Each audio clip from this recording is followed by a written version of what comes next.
Whenever you're ready, Mr. Murphy. Thank you. May it please the Court, good morning. My name is Mark Murphy. I'm here on behalf of Teamsters Local Union Number 96. Just to give you a little factual background about what this case concerns, this is a case where the union is seeking reversal of the district court's decision. Hold on just a second. We got counsel on the other side. Oh, that's where you were sitting. Okay, I thought I used to seeing that. Go ahead, I'm sorry. As I was saying, this case involves the union's challenge in seeking to reverse the district court's decision that vacated a labor arbitration award rendered pursuant to a collective bargaining agreement between the union and the company Washington Gas. Reversal of the district court's decision and enforcement of the arbitration award is appropriate because the district court improperly stepped into the shoes of the arbitrator and substituted its own judgment for that of the arbitrator.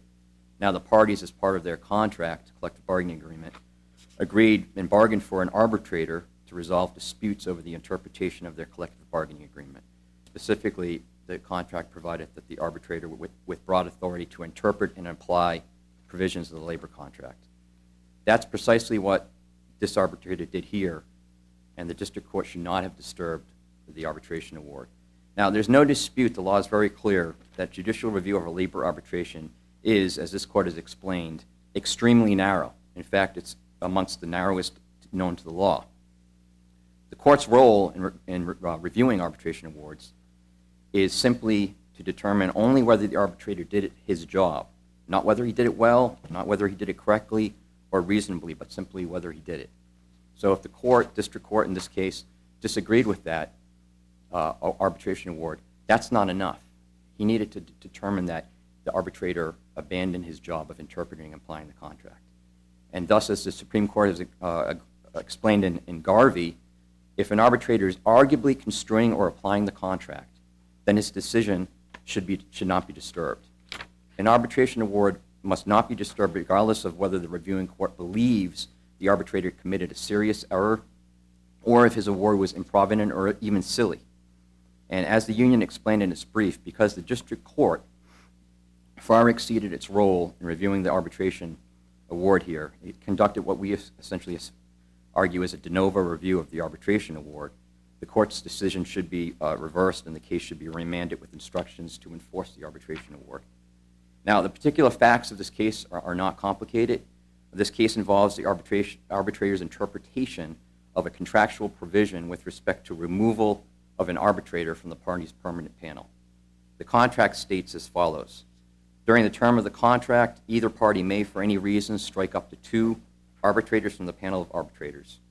If the company or the union elects to strike an arbitrator, it must do so no later than 24 hours before the time the arbitration hearing is scheduled to begin. Now, in this case, the arbitration hearing, was a termination case. The employee was terminated back in February of 2012. The arbitration hearing was scheduled for August 14th, 2012. Prior to that date, the company sought and was granted 2 postponements, one to November 15th, one to December 6th of 2012. The hearing was set to go forward on the 6th of December. At the end of November, the company notified the arbitrator and the union that it was invoking the contract provision and removing that arbitrator from the panel. The union disagreed with that position, said that's not consistent with the contract provision, and suggested that the parties move on to arbitration. Also suggested that that decision itself, the interpretation of the removal provision, was inherently part of the arbitrator's job. Now, of course, the company disagreed with that, and in fact, the company did not show up at the hearing. Can I ask you about that? What, if any, consequence or significance is there or should there be in respect to the appellee's failure to appear and participate? Yes, Judge Davis. We would say there's a significant impact to that. The parties agreed to resolve all their disputes under the contract through an arbitrator. I understand that. And I mean, they got notice. They received. The company got notice. Of course they got notice. And they just decided, we've stricken this arbitrator and we're not even going to show up. Not even to observe what happens. Yes, Your Honor. What we believe they did was essentially said, our version and our interpretation of the contract and the removal provision trumps the unions, and therefore we're standing in our interpretation, and nothing the arbitrator can do is going to change our mind. So they didn't present any argument. So my question is there any significance in that? In other words, would the case be here in a different posture? Obviously, it would be on the facts, but on the law, would the case be before us in any different posture had they appeared, made the arguments that the arbitrator was without authority, lost, and then gone to district court? The union would say no. It's simply what the court is looking at is the decision of the arbitrator. I don't know what the company would have presented as far as evidence. I assume they would have contested our position. But well, they could have argued that there's no ambiguity, latent or otherwise, that what they did in striking the arbitrator was perfectly consistent with the agreement. That's right, Your Honor. They could have argued whatever they wanted. At the end of the day, what the court looks at is whether or not the arbitrator... My question to you, and I'm not sure I'm expressing it or you're understanding it, is there any significance? I guess, is there a waiver of some sort or forfeiture of some sort? Or were they entitled, as a matter of law, did they have the choice of either showing up and contesting the arbitrator's action and then going to district court on a motion for vacator, or not showing up at all, waiting till the arbitration award was made, and then going to district court? Is there any significance to that? No, I don't think that's no. been briefed, right? No, and the union would say that with respect to their choice, they made their choice. We don't think there's any significance. I'm a little surprised that that's your answer. Frankly, I thought your answer might be, yeah, Judge, they waived this objection. But that's not your answer. Well, I think in our brief, we do say that there are certain arguments that they may have waived with respect to procedural issues that they should have and could have raised during the hearing. The real issue, though, Your Honor, is if they had shown up and disagreed, and the arbitrator still ruled in our favor and said, I find that this is my interpretation of the removal provision, I still believe I have jurisdiction, and ruled, they still certainly could have gone to district court and said, we don't believe that's appropriate. And they might have persuaded the arbitrator, through contrary argument, that they were right. Well, and that's the whole point of having an arbitration procedure, Your Honor, in labor contracts, is to certainly move things along. Here we are, 2 years, more than 2 years later, and that's absolutely right. Now, what the arbitrator did look at, and what was the issue of the case, was the language itself. And the question was it ambiguous? And the union argued with respect to rescheduled hearings, it certainly was ambiguous. And this court has ruled that the question of whether a contract term in a labor contract is ambiguous, that in itself is part of the labor arbitrator's interpretation of the contract. That was in the PBG Industries case and the Intermet Corp case. So what we're saying is the arbitrator did exactly what he was bargained for, what the parties chose him to do, which is he took a contract term. The union said it was ambiguous. The company said it wasn't. What did the arbitrator do? He went and looked at bargaining history to determine whether or not there was anything in this bargaining history that would allow him to reach his conclusion. And there was. This wasn't the first time this happened, in fact, with these two companies, with these two parties. In the previous negotiation, under the previous contract, company did the same thing. They tried to remove an arbitrator. They didn't show up at hearing. In that contract, the language was only during the term of the contract, any party could remove an arbitrator. So the issue was, during the term of the contract, when an arbitrators are appointed, can he still be removed? The arbitrator ruled, no. Once I'm appointed, I've issued decisions, you're stuck with me. The parties, at least the company, didn't like that. So the next round of bargaining, they went and said, we need to change this. We want to insert language that says a party can remove an arbitrator any time up to before the first witness is sworn in a hearing. The union said, we don't want that. That's going to cause too much delay. That's going to cause too much time-consuming. We're happy with the language where it is. They reached a compromise. The compromise was 24 hours before scheduled hearing. That was heard by the arbitrator. What did you say? 24 hours before scheduled hearing? Before the hearing is scheduled to begin. Well, that's two different things. I actually believe it can be read three ways, but the language is the time, for the time the arbitration hearing is scheduled. Right. It's So scheduled we're to modifying begin. the word time. We're trying to find out what date that is. So it could either be the arbitration hearing is scheduled, the time for it is scheduled, or we could treat the hearing as the object that modifies time and read it, the arbitration of the scheduled hearing, a hearing which is scheduled. Yes, Judge. And focus on the hearing date. Yes, sir. So you have a date either before June 1, when it was scheduled, or before August 14, when the hearing was scheduled to begin. Right. And, Mean either, right? sure, and your questioning shows that the ambiguity with respect to that language, and of course when you say we, the law is that it's not the court that determines whether it's the first interpretation, the second interpretation, or the third interpretation. Well, there's a limit to that, because the whole thing is contractual, and to the extent that we're looking at the overall authority of the arbitrator, we look at the agreement, and that's a court issue. Sure, but there's no... If the arbitrator, I guess, can decide his own jurisdiction and resolve these issues, and I'm not sure what their position on that is. They believe, they don't deny the arbitrator had the authority to make the decision. They just disagree with whether it's ambiguous, and the arbitrator should have decided. Are you asking about the company's position, Your Honor? Yeah. I think what the company is, and Mr. Santucci, I'm sure, will articulate their position, but they believe that their unilateral decision to remove the arbitrator and impose the company's interpretation of the contract provision thereby removed jurisdiction from the arbitrator, so he was without power to conduct the hearing. The union's position is that... Why don't you address the one question? This is the issue given to the arbitrator in this case on this point of whether he has authority to decide whether he's removed or not, might be affected by the fact that he's going to get $6,500 instead of $2,000. Well, we have that sure. opinion. And Sure. how do you take that on? Well, I think that argument is without merit, Your Honor, frankly.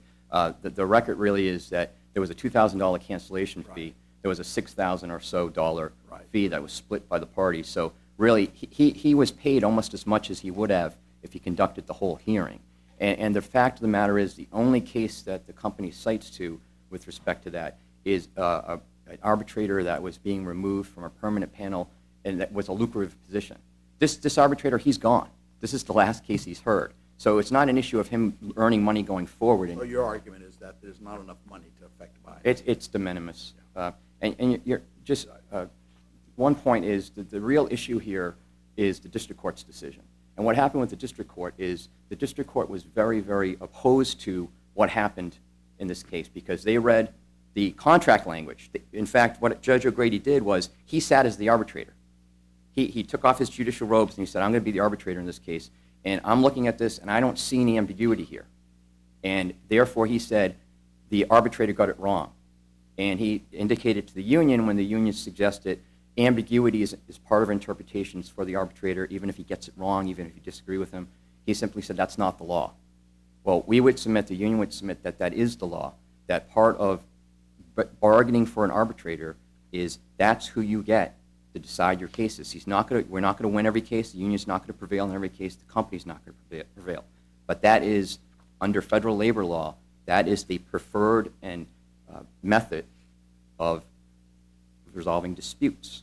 So our whole point, Your Honors, is that the judge overstepped here. He didn't recognize that there's a very, very narrow job for a court to do in reviewing an arbitration decision. And what he really did was a de novo review. Yes. And I take it that the argument is that in violation of the CBA, the arbitrator here, quote, altered, extended, or modified. Sure, and you hear that. My time is up, and I'll certainly respond to that, Judge Davis. You hear that all the time in the decisions where a company comes and tries to... You say all he did was interpret it. You have to interpret it, right? You have to interpret and apply. So he didn't alter it. He didn't add anything. The district court said he added initially scheduled. Well, he didn't do that. All he did was he chose between plausible contentions, and that's what the job of the arbitrator is. We would ask that. Well, that's the third interpretation I suggest exists. It says hearing is scheduled, And the argument could be that the November 15 and December 6 dates were not scheduled by the parties. They were postponements of a hearing that had already been scheduled. And a postponement may not be fit into the category of what the contract says is scheduled. So that is seems to me a third possible. Sure, Your Honor. That's the one the company advocates. Sure, and again, That postponement is a form of scheduling. right, and that was the job of the arbitrator to go through however many options he thought that plausible contentions that provision could have made. He did that. He listened to bargaining history, which is perfectly appropriate, and he rendered an award, and we're standing here right now asking that award be affirmed. Thank you. Thank you. Let's hear from the company.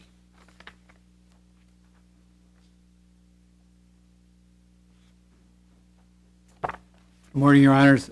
May it please the Court, Joe Santucci on behalf of Washington Gas Light Company. Judge Davis, to turn to your question, there was no waiver here. I am not sure why the company decided not to participate. I'm assuming the company believed that had it shown up for the hearing, it would have consented to having Arbitrator Ross hear the case. It chose not to. Had we gotten the same decision, I suspect I would still be standing here before you today. Exactly, in a much, I think, for myself, in a much better light.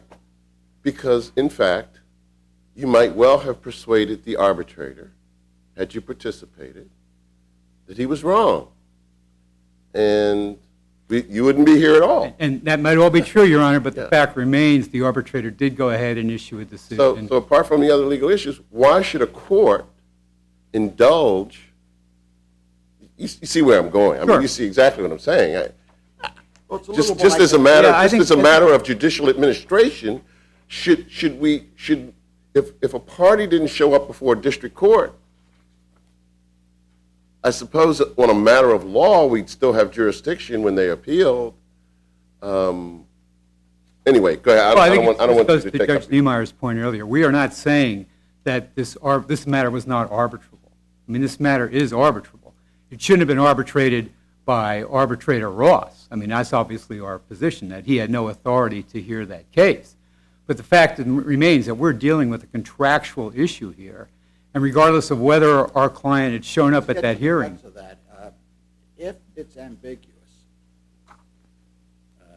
and we can talk, you've heard, I think there are three possible positions at least on reading this.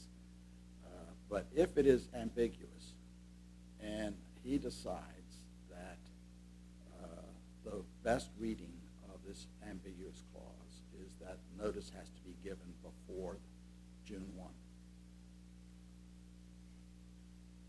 We shouldn't interfere with that, right? I would say two things, Your Honor. One, I have to concede that there is an ambiguity, and obviously, you know, we do not believe there's any ambiguity in the language. The language says if the company or the union elects to strike an arbitrator, it must do so no later than 24 hours before the arbitration hearing is scheduled to begin. You left out a word, an important word, the most important word, before the time, doesn't it say? No, it says before, no later than 24 hours before the arbitration hearing is scheduled to begin, I believe, Your Honor.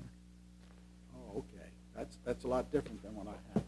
It doesn't have the time before the time the arbitration. My understanding is Article 18, Section 16A says. Okay, fair enough. I'll just take a look.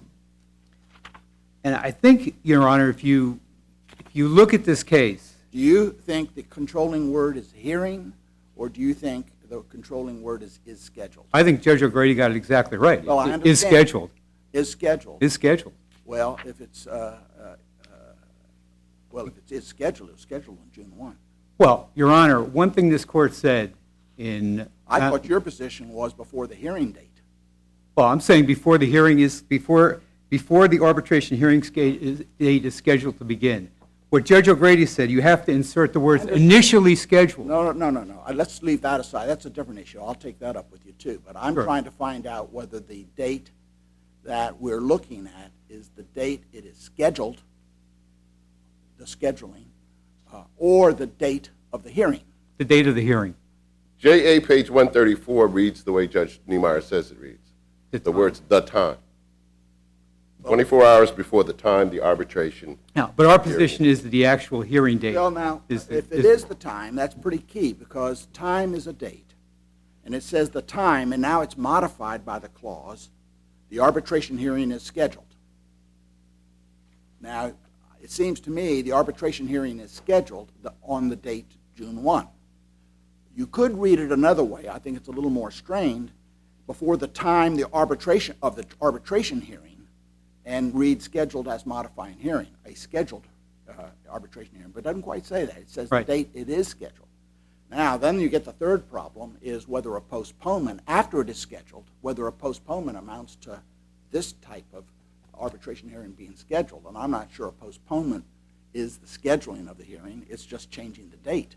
Well, if you It look was at, already scheduled on June 1, but regardless, I think there are at least two, maybe three, maybe four interpretations, and if you have that ambiguity, isn't that the specific role an arbitrator has? obviously, Your Honor, we are not going to concede ambiguity, as you might imagine. Let's take the two. I'd like you to tell me. But can I just make one point, Your Honor, and that is if you look at the evidence that was given in the arbitration itself, one thing that the union's witness testified, and the reason for two strikes would be before the time was set, was they could do some investigation, some background, and see if there was a decision that one of the 9 arbitrators had made that they weren't happy with, and they could strike him, but before any, that it had to be 24 hours I before. thought your position was we don't go behind it because it's unambiguous. Well, my position is that we don't go behind it because it's unambiguous, but there's a logic as to why it's But you have to unambiguous. start, you don't start with the testimony and then make it ambiguous. You have to start with the text to see whether it's ambiguous. And You then go. are absolutely correct, Your Honor. All right, let's stick with the text 1 minute. The time is modified by the clause, the arbitration hearing is scheduled. The time the arbitration hearing is scheduled. That could either mean the hearing date or the scheduling date, right? The Correct. date it is scheduled. It was scheduled on June 1, the hearing date was August 14. It's 2 different times, right? If it means one, scheduled, you didn't do it in time, and the arbitrator was correct. If it's before the hearing date, your argument is you did it in time because the hearing date was postponed twice and you did it before the hearing. But that raises a second ambiguity, is whether the scheduled, you don't have to put the word initial in. I think a postponement could be construed to be different from the date it is scheduled. Well, obviously, Your Honor, we disagree and think that you have to put the words initially or first or insert some term. Well, how do you set that aside? That's a better argument you have, but you haven't indicated why it is ambiguous, whether it's a hearing date or the scheduling date. Why it's ambiguous versus a hearing date versus a scheduling Why date? can't it mean either of those two things?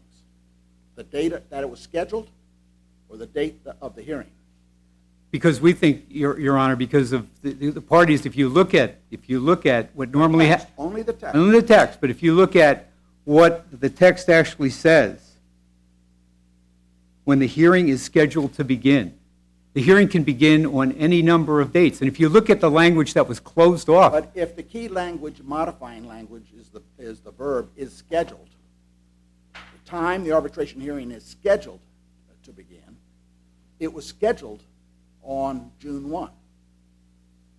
correct. The hearing itself was scheduled to begin, or the date of the hearing for itself is August 14. Mm-hmm. Wouldn't it be something for interpretation as to which one of those is the best interpretation? Well, obviously, Your Honor, we disagree with that position. I mean, we think Well, I that, thought you disagreed it could be read either way. because we think that it's clear if you look at the gap that was closed in the 2004 contract in 2007 between the parties where they It's not talk. focusing on the text, is it? No, Your Honor, it's not focusing on the text, but it is focusing on part of the record that was heard before the arbitrator. I understand, but we don't look at that until we look at the text.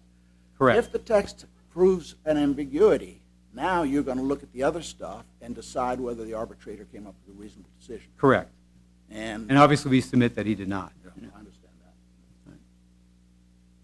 Your Honor, as I said, we view this as a situation where an arbitrator, basically, we think that the position taken by the union before the district court, one that Judge O'Grady got into, with the union was the question of whether or not there could be a line drawn in this case. In other words, does the court have the right to look at the language and to determine whether or not there is an ambiguity, as Judge Niemeyer has pointed out. We think the position taken by the union at the court below is really pretty much to obliterate that line, to say that there's no circumstance where a district court can actually look at the language itself, and that was part of the issue in the court below. I mean, I think we do believe that this constitutes one of those cases, both because of the ex parte nature of the proceeding, both because of the fact that we do believe the arbitrator did have an interest, wasn't de minimis, it was 3 times what he would normally have received as a cancellation fee by going ahead with hearing this case. And there are a lot of things the arbitrator could have done here. He could have sent this case back to the parties. He could have said, I'm going to decline to continue to hear the case. The case could have been arbitrated before a different arbitrator as to the issue as to whether or not his removal was proper. But the one thing he should have not have done, Your Honor, is gone ahead and heard this case. And frankly, in a situation like this... Well, let me ask you this. If he concluded in his interpretation, and let's assume it's a reasonable interpretation, he concluded that you had not effectively removed him. He's deciding his own jurisdiction, right? He's deciding his own authority, yes, he is. We do that as a court, too. Right. And so at that point, he did have authority to go ahead, right? If he concluded that reasonably. If he in fact concluded that reasonably, yes, he had authority to hear the case. So to determine whether you conclude it reasonably, you first look at the text.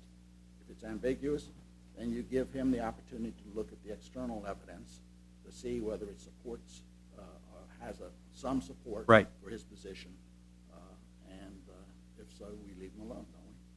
Yeah, but I think... Matter of fact, we may leave him alone even if it doesn't have much, if it's not the best interpretation. Exactly. It doesn't have to be reasonable, does it? But it doesn't necessarily have to be reasonable, Your Honor. Exactly. It could actually be wrong. But it can't say up is down or right is left or black is white. Well, and that's what... But he can be wrong. He can be An wrong, arbitrator can be wrong. but he can't add to, modify, or add something to the bargain that the parties agreed to. But he can decide incorrectly. He can decide incorrectly, but he cannot add to, modify, or extend the contract. And there's specific language in Article 17A in this agreement that says that. And that is, in fact, what we believe he did here. And this is not a situation where the grievant, Mr. Peterson, is going to lose his day in court. I mean, this is a case that will go back to a different arbitrator, an arbitrator who is not burdened by the issues that were burdening Arbitrator Ross here. And this case will proceed eventually. How to would you arbitration. articulate the difference between add, modify, or alter on the one hand, and interpret or construe on the other hand? I think Very that's- common legal words. I think those are very common legal words, and And I how think... would you articulate the And difference? I think the difference is a hard one to articulate, but I will say this. If you look at the language, and if you, I think, look at your decisions in Mountaineer Gas and Champion, and if you have to parse that phrase and add a word, which is what Judge O'Grady found here, the word initially scheduled, then, in fact, you are adding to or modifying that contract. And I think that's what the parties bargained not to have happen. It seems a little circular. It may be a little bit circular. How can you interpret an ambiguity without, as you put it, adding a word? Because if you say it's ambiguous, that means it means something.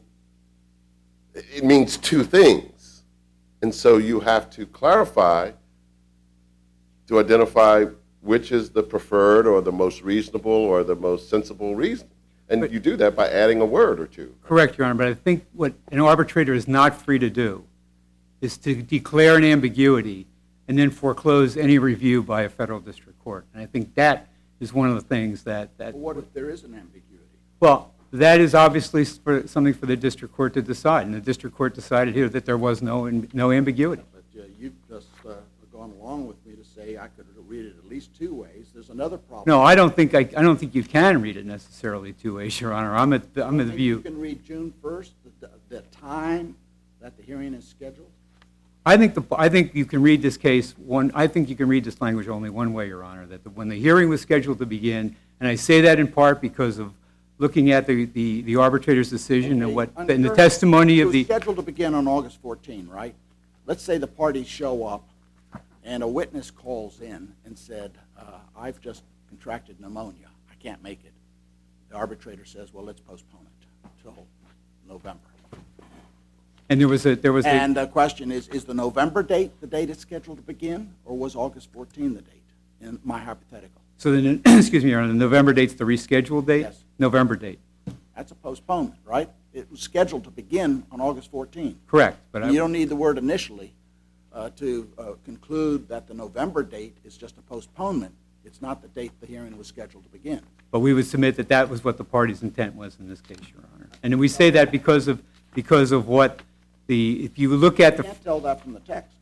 well, you can tell that from the text of the decision, because at one point, the company had made a proposal that said if, in fact, before the first witness was actually sworn. You're going to extraneous evidence to create, to eliminate an ambiguity. I'm going to extraneous evidence to support the position that there is no ambiguity here, Your Honor. You can't do that, can you? You've got it backwards. You look at the text to see if I there is. agree that you have to look at the text first to see that there's no ambiguity.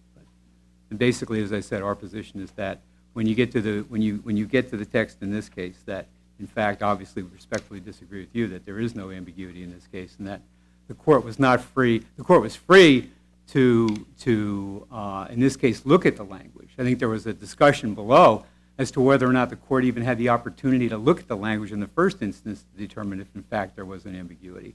And at some point, obviously, the union conceded that the judge did have the authority to look at the language to determine on his own whether or not there was, in fact, an ambiguity in this case, which is what the lower court did here. The district court seemed to read it unambiguously to say the date the hearing begins, leaving out the word scheduled, right? And he didn't address that.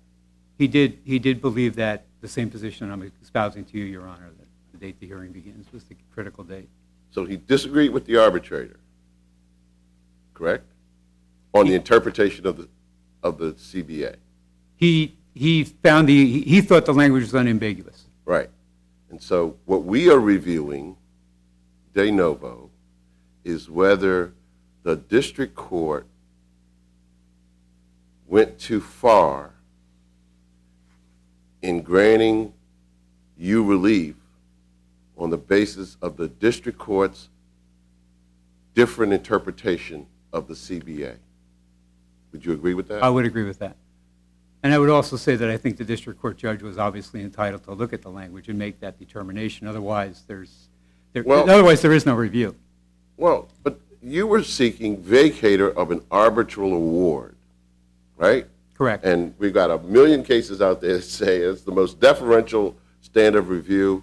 The review of a federal court of an arbitrator's award is highly deferential, et cetera, et cetera.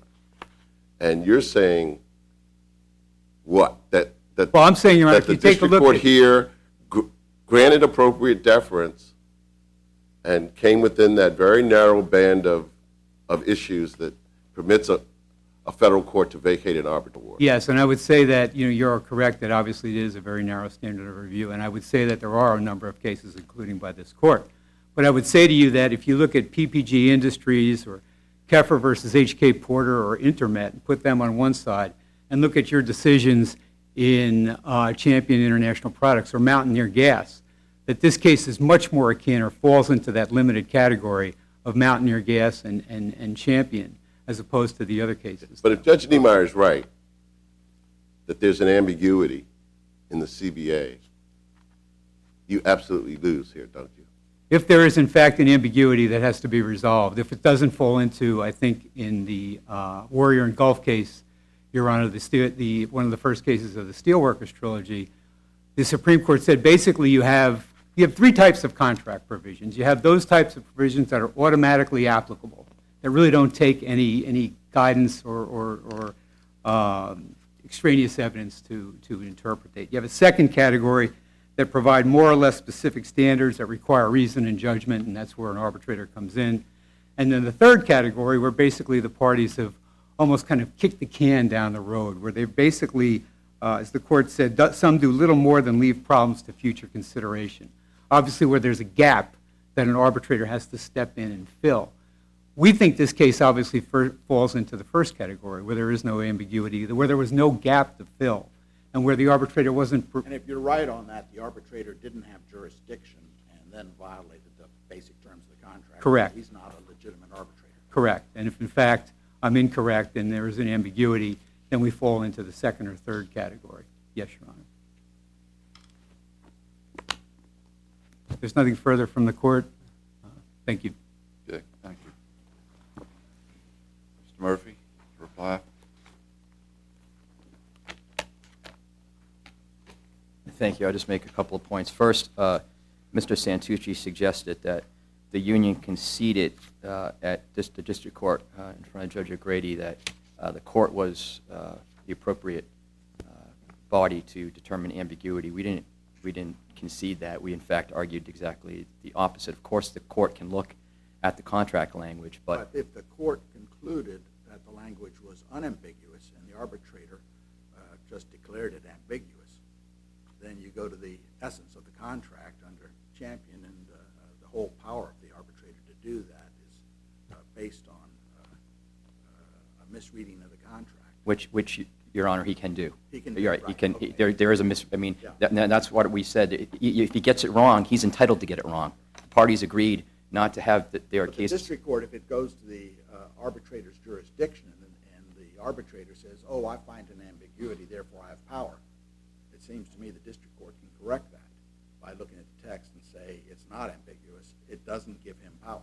The judge would have to do that in a way that shows that he went beyond the essence of the contract and imposed his own standard of industrial fairness and justice, and he didn't do that here. He looked at the bargaining history, which this court has said is perfectly appropriate to do. This court has also said it's the job of the arbitrator, in part of his interpretation, is to determine ambiguity.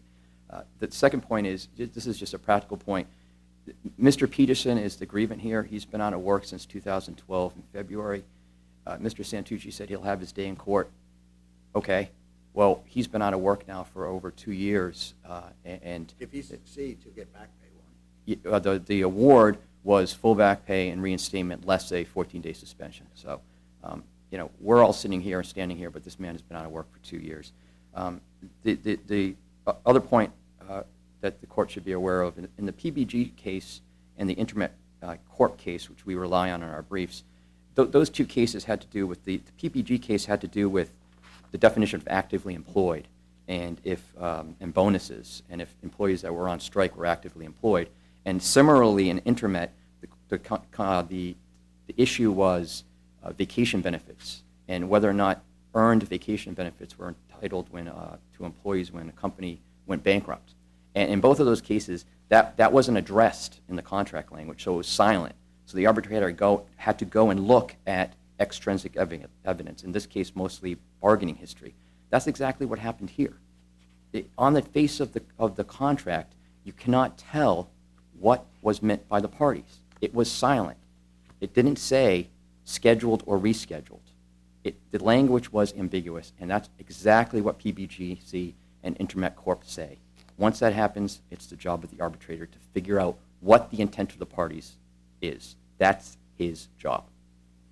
If there's no further questions. No, thank you, Mr. Murphy. Thank you. All right, I will ask the clerk to adjourn court, and then we'll come down and greet counsel. This honorable court stands adjourned, signed, and died. God save the United States and this honorable court.